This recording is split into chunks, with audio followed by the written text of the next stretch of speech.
ألف لام را تلك آيات الكتاب المبين إنا أنزلناه قرآنا عربيا لعلكم تعقلون نحن نقص عليك أحسن القصص بما أوحينا إليك هذا القرآن وإن كنت من قبله لمن الغافلين إذ قال يوسف لأبيه يا أبت إني رأيت 11 كوكبا والشمس والقمر رأيتهم لي ساجدين قال يا بني لا تقصص رؤياك على إخوتك فيكيدوا لك كيدا إن الشيطان للإنسان عدو مبين وكذلك يجتبيك ربك ويعلمك من تأويل الأحاديث ويتم نعمته عليك وعلى آل يعقوب كما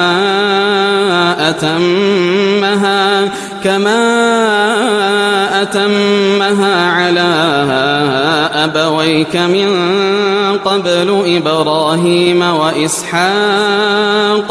إن ربك عليم حكيم لقد كان في يوسف وإخوته آيات للسائلين إذ قالوا ليوسف وأخوه أحب إلى أبينا منا ونحن عصبة إن أبانا لفي ضلال مبين اقتلوا يوسف أو اطرحوه أرضا يخل لكم وجه أبيكم وتكونوا من بعده قوما صالحين قال قائل منهم لا تقتلوا يوسف وألقوه في غيابة الجب يلتقطه بعض السيارة إن كنتم فاعلين قالوا يا أبانا ما لك لا تأمنا على يوسف وإنا له لناصحون أرسله معنا غدا يرتع ويلعب وإنا له لحافظون قال إني ليحزنني أن تذهبوا به وأخاف أن يأكله الذئب وأنتم عنه غافلون قالوا لئن أكله الذئب ونحن عصبة إنا إذا لخاسرون فلما ذهبوا به وأجمعوا أن يجعلوه في غيابة الجب وأوحينا إليه لتنبئنهم بأمرهم هذا وهم لا يشعرون وجاءوا أباهم عشاء يبكون قالوا يا أبانا إنا ذهبنا نستبق وتركنا يوسف عند متاعنا فأكله الذئب وما أنت بمؤمن لنا ولو كنا صادقين وجاءوا على قميصه بدم كذبا قال بل سولت لكم أنفسكم أمرا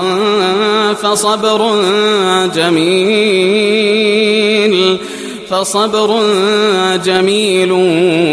والله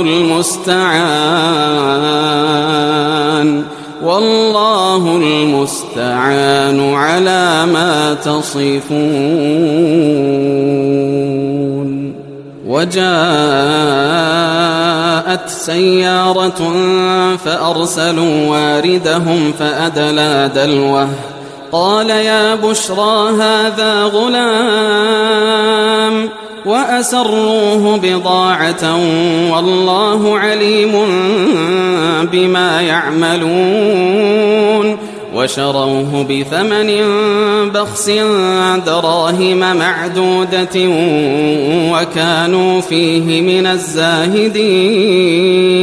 وقال الذي اشتراه من مصر لامرأته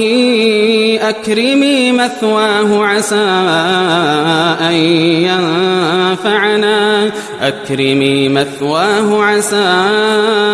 أن ينفعنا أو نتخذه ولدا وكذلك مكنا ليوسف في الأرض ولنعلمه من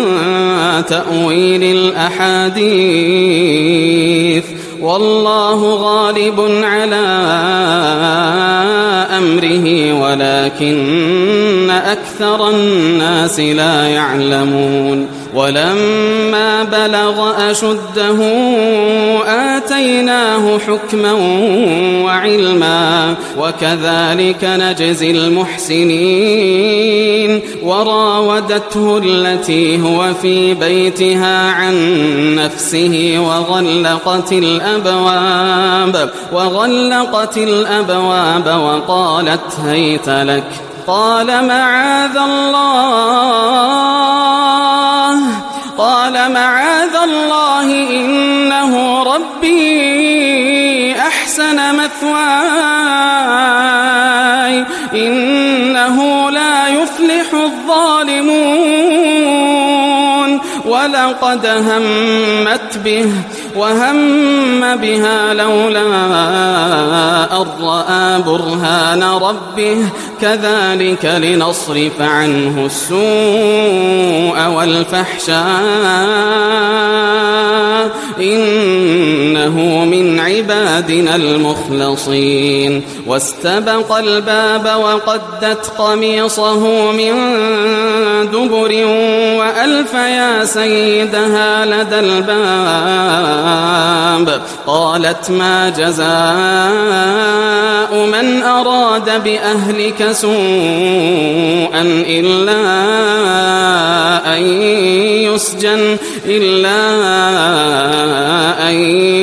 يسجن أو عذاب أليم. قال هي راودتني عن نفسي وشهد شاهد من أهلها إن كان قميصه قد من قبل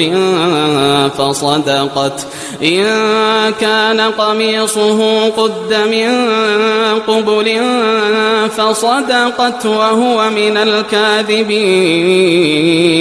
وإن كان قميصه قد من دبر فكذبت وهو من الصادقين. فلما رأى قميصه قد من دبر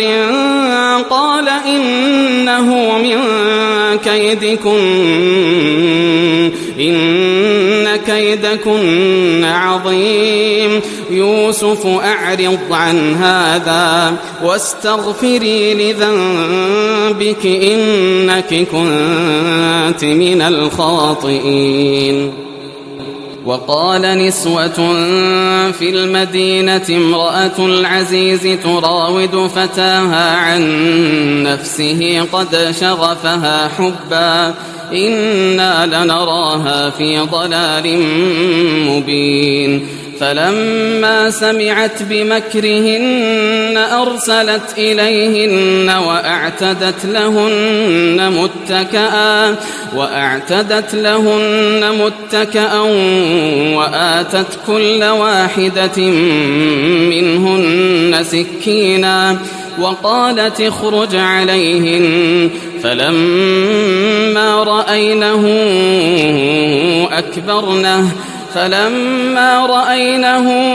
أكبرنه وقطعن أيديهن وقلن حاش لله ما هذا بشرا إن هذا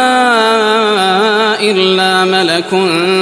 كريم. قالت فذلكن الذي لمتنني فيه ولقد راودته عن نفسه فاستعصم ولئن لم يفعل ما آمره ليسجنن وليكون من الصاغرين. قال رب السجن أحب إلي مما يدعونني إليه وإلا تصرف عني كيدهن أصب إليهن وأكن من الجاهلين. فاستجاب له ربه فصرف عنه كيدهن إنه هو السميع العليم. ثم بدا لهم من بعد ما رأوا الآيات ليسجننه حتى حين. ودخل معه السجن فتيان قال أحدهما إني أراني أعصر خمرا وقال الآخر إني أراني أحمل فوق رأسي خبزا تأكل الطير منه نبئنا بتأويله إنا نراك من المحسنين. قال لا يأتيكما طعام ترزقانه إلا نبأتكما بتأويله قبل أن يأتيكما ذلكما مما علمني ربي إني تركت ملة قوم لا يؤمنون بالله وهم بالآخرة هم كافرون واتبعت ملة آبائي إبراهيم وإسحاق ويعقوب ما كان لنا أن نشرك بالله من شيء ذلك من فضل الله علينا وعلى الناس ولكن أكثر الناس لا يشكرون. يا صاحبي السجن أأرباب متفرقون خير أم الله الواحد القهار ما تعبدون من دونه إلا أسماء سميتموها أنتم وآباؤكم ما أنزل الله بها من سلطان إن الحكم إلا لله أمر ألا تعبدوا إلا إياه ذلك الدين القيم ولكن أكثر الناس لا يعلمون. يا صاحبي السجن أما أحدكما فيسقي ربه خمرا وأما الآخر فيصلب فتأكل الطير من رأسه قضي الأمر الذي فيه تستفتيان. وقال للذي ظن أنه ناج منهم اذكرني عند ربك فأنساه الشيطان ذكر ربه فلبث في السجن 9 سنين. وقال الملك إني أرى 7 بقرات 7 بقرات سمان يأكلهن 7 عجاف و7 سنبلات خضر وأخر يابسات يا أيها الملأ أفتوني في رؤياي إن كنتم للرؤيا تعبرون قالوا أضغاث أحلام وما نحن بتأويل الأحلام بعالمين وقال الذي نجا منهما وادكر بعد أمة أنا أنبئكم بتأويله فأرسلون يوسف أيها الصديق أفتنا في 7 بقرات سمان يأكلهن 7 عجاف و7 سنبلات خضر وأخر يابسات لعلي أرجع إلى الناس لعلهم يعلمون قال تزرعون 7 سنين دأبا فما حصدتم فذروه في سنبله إلا قليلا مما تأكلون ثم يأتي من بعد ذلك 7 شداد يأكلن ما قدمتم لهن إلا قليلا مما تحصنون ثم يأتي من بعد ذلك عام فيه يغاث الناس وفيه يعصرون وقال الملك ائتوني به فلما جاءه الرسول قال ارجع إلى ربك فاسأله ما بال النسوة اللاتي قطعن أيديهن إن ربي بكيدهن عليم قال ما خطبكن إذ راوتن يوسف عن نفسه قلن حاش لله ما علمنا عليه من سوء قالت امرأة العزيز الآن حصحص الحق أنا راودته عن نفسه وإنه لمن الصادقين ذلك ليعلم أني لم أخنه بالغيب وأن الله لا يهدي كيد الخائنين وما أبرئ نفسي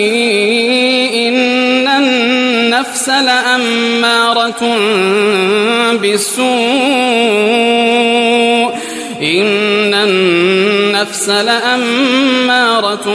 بالسوء إلا ما رحم ربي إن ربي غفور رحيم وقال الملك ائتوني به أستخلصه لنفسي فلما كلمه قال إنك اليوم لدينا مكين أمين قال اجعلني على خزائن الأرض إني حفيظ عليم وكذلك مكنا ليوسف في الأرض يتبوأ منها حيث يشاء نصيب برحمتنا من نشاء ولا نضيع أجر المحسنين ولأجر الآخرة خير للذين آمنوا وكانوا يتقون وجاء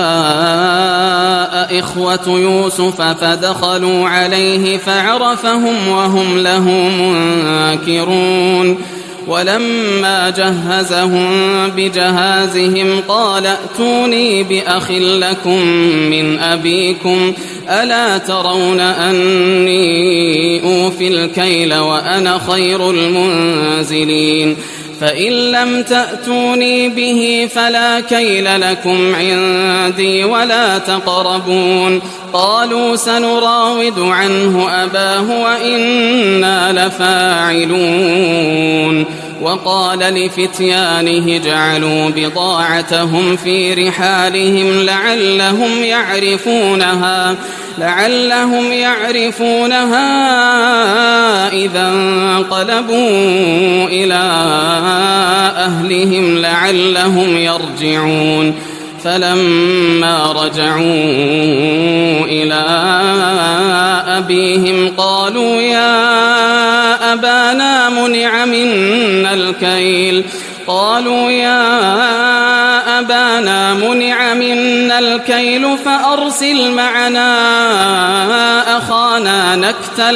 فأرسل معنا أخانا نكتل وإنا له لحافظون قال هل آمنكم عليه إلا كما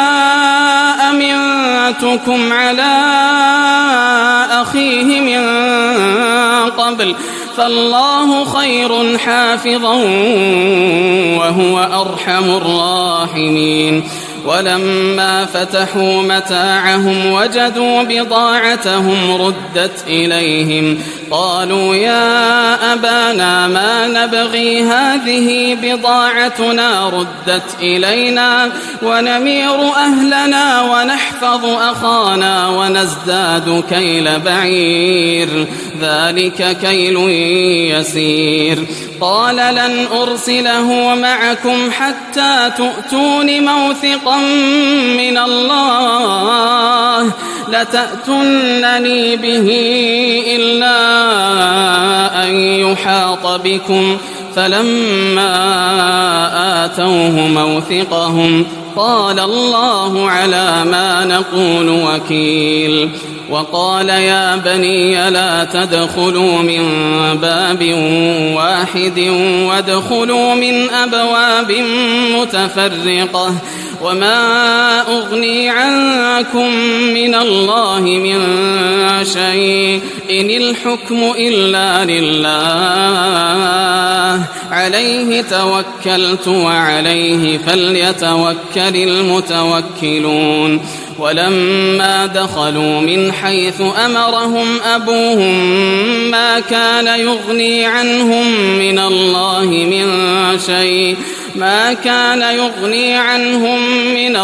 من شيء إلا حاجة في نفس يعقوب قضاها وإنه لذو علم لما علمناه ولكن أكثر الناس لا يعلمون ولما دخلوا على يوسف آوى إليه أخاه قال إني أنا أخوك فلا تبتئس بما كانوا يعملون فلما جهزهم بجهازهم جعل السقاية في رحل أخيه ثم أذن مؤذن أيتها العير إنكم لسارقون قالوا وأقبلوا عليهم ماذا تفقدون قالوا نفقد صواع الملك ولمن جاء به حمل بعير وأنا به زعيم قالوا تالله لقد علمتم ما جئنا لنفسد في الأرض وما كنا سارقين قالوا فما جزاؤه إن كنتم كاذبين قالوا جزاؤه من وجد في رحله فهو جزاؤه كذلك نجزي الظالمين فبدأ بأوعيتهم قبل وعاء أخيه ثم استخرجها من وعاء أخيه كذلك كدنا ليوسف ما كان ليأخذ أخاه في دين الملك إلا أن يشاء الله نرفع نرفع درجات من نشاء وفوق كل ذي علم عليم. قالوا إن يسرق فقد سرق أخ له من قبل فأسرها يوسف في نفسه ولم يبدها لهم قال أنتم شر مكانا والله أعلم بما تصفون. قالوا يا أيها العزيز إن له أبا شيخا كبيرا فخذ أحدنا مكانه إنا نراك من المحسنين. قال معاذ الله أن نأخذ إلا من وجدنا متاعنا عنده إنا إذا لظالمون. فلما استيئسوا منه خلصوا نجيا قال كبيرهم ألم تعلموا أن أباكم قد أخذ عليكم موثقا من الله ومن قبل ما فرطتم في يوسف فلن أبرح الأرض حتى يأذن لي أبي أو يحكم الله لي وهو خير الحاكمين. ارجعوا إلى أبيكم فقولوا يا أبانا إن ابنك سرق وما شهدنا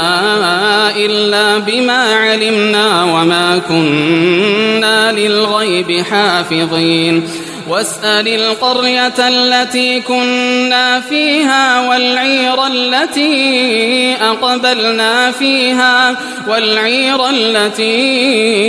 أقبلنا فيها وإنا لصادقون. قال بل سولت لكم أنفسكم أمرا فصبر جميل عسى الله أن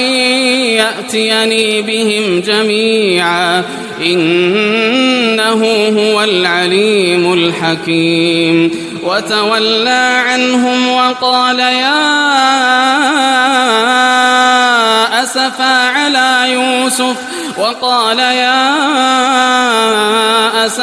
على يوسف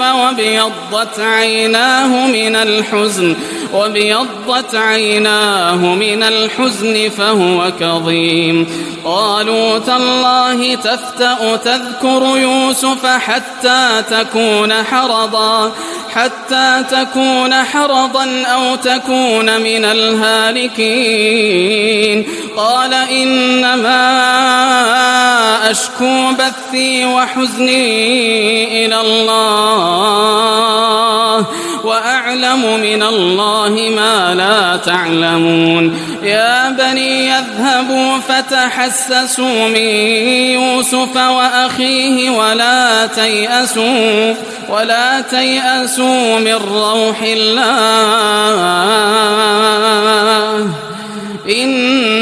إنه لا ييأس من روح الله إلا القوم الكافرون. فلما دخلوا عليه قالوا يا أيها العزيز مسنا وأهلنا الضر وجئنا ببضاعة مزجاة فأوف لنا الكيل وتصدق علينا إن الله يجزي المتصدقين. قال هل علمتم ما فعلتم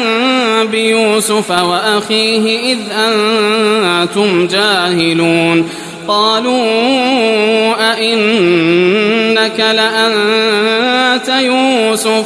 قال أنا يوسف وهذا أخي قد من الله علينا إنه من يتق ويصبر فإن الله لا يضيع أجر المحسنين. قالوا تالله لقد آثرك الله علينا وإن كنا لخاطئين. قال لا تثريب عليكم اليوم يغفر الله لكم وهو أرحم الراحمين اذهبوا بقميصي هذا فألقوه على وجه أبي يأت بصيرا وأتوني بأهلكم أجمعين ولما فصلت العير قال أبوهم إني لأجد ريح يوسف لولا أن تفندون قالوا تالله إنك لفي ضلالك القديم فلما أن جاء البشير ألقاه على وجهه فارتد بصيرا قال ألم أقل لكم إني أعلم من الله ما لا تعلمون قالوا يا أبانا استغفر لنا ذنوبنا إنا كنا خاطئين قال سوف أستغفر لكم ربي إنه هو الغفور الرحيم فلما دخلوا على يوسف آوى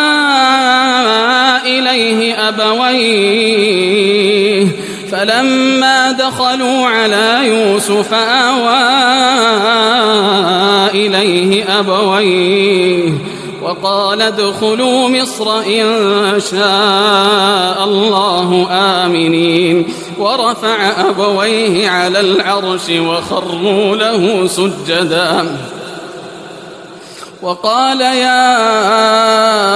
أبت هذا تأويل رؤياي من قبل قد جعلها ربي حقا وقد أحسن بي إذ أخرجني من السجن وجاء بكم من البدو من بعد أن نزغ الشيطان بيني وبين إخوتي إن ربي لطيف لما يشاء إنه هو العليم الحكيم رب قد آتيتني من الملك وعلمتني من تأويل الأحاديث فاطر السماوات والأرض أنت ولي في الدنيا والآخرة توفني مسلما وألحقني بالصالحين ذلك من أنباء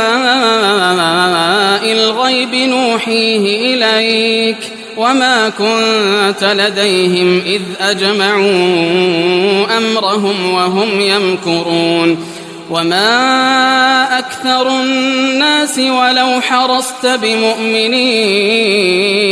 وما تسألهم عليه من أجر إن هو إلا ذكر للعالمين وكأين من آية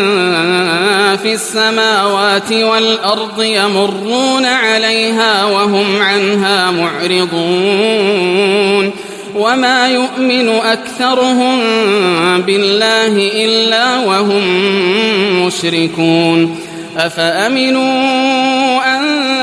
تأتيهم غاشية من عذاب الله أو تأتيهم الساعة بغتة وهم لا يشعرون قل هذه سبيلي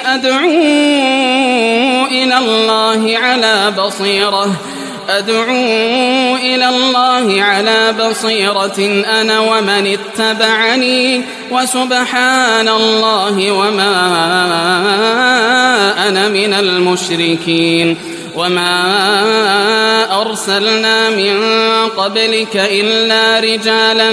نوحي إليهم من أهل القرى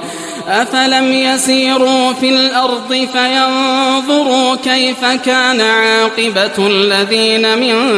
قبلهم ولدار الآخرة خير للذين اتقوا أفلا تعقلون حتى إذا استيأس الرسل وظنوا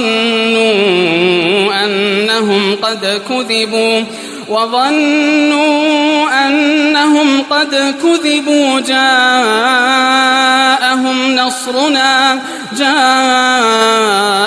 نصرنا فنجي من نشاء ولا يرد بأسنا عن القوم المجرمين لقد كان في قصصهم عبرة لأولي الألباب ما كان حديثا يفترى